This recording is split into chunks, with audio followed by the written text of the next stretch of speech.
কে কে ফাঁসি দাবি করেন এই কালপিটটা কিন্তু অলরেডি ধরা পড়েছে ভারতে। আপনারা জানেন দীর্ঘদিন বাংলাদেশ থেকে পালিয়ে গিয়ে হাজারো মানুষের নয়নের মণি ওসমান হাদি ভাই, তাকে কিন্তু খুন করে বাংলাদেশ থেকে পালিয়ে গিয়েছে ভারতে। তিনি কিন্তু আটক হয়েছে। তার নাম হচ্ছে ফয়সাল করিম।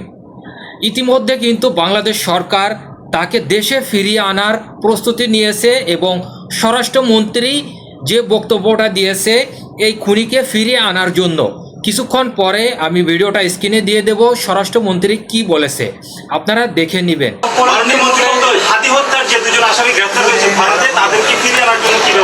অবশ্যই ইতিমধ্যে স্বরাষ্ট্র মন্ত্রণালয়ের পক্ষ থেকে পদক্ষেপ নেওয়া হয়েছে। পররাষ্ট্র মন্ত্রণালয়কে আমরা অনুরোধ করেছি তারা এটা যেটা extradition treaty in between two countries আছে সেই মতে তাদেরকে আমাদেরকে ফেরত দেবেন বলে আমরা আশা করছি এবং আমরা ফেরত আনার জন্য যথেষ্ট জোর প্রচেষ্টা চালাব।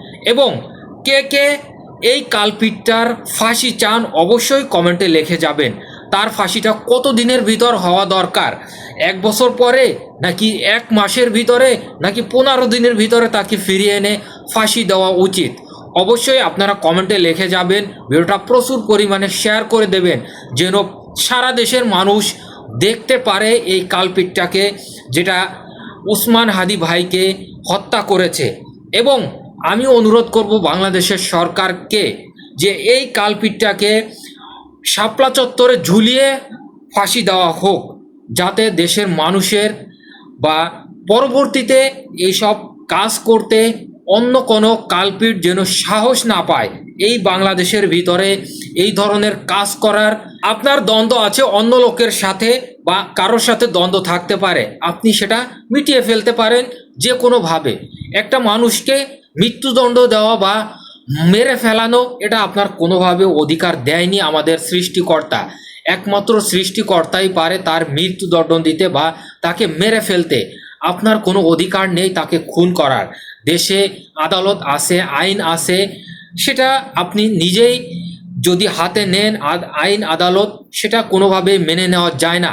বিগত সময় যে সরকারটা ছিল এখানে বা এই সময়ে অনেক ধরনের ক্রাইম চলছে বা অনেকভাবে মানুষকে গুম খুন করেছে।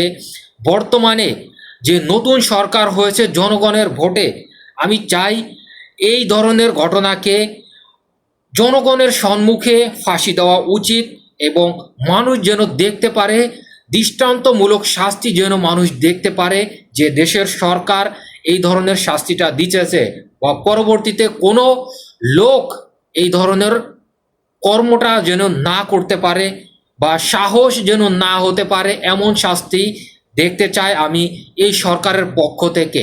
অবশ্যই ভিডিওটা শেয়ার করে দেবেন, ভালো লাগলে ফলো দিয়ে পাশে থাকতে পারে।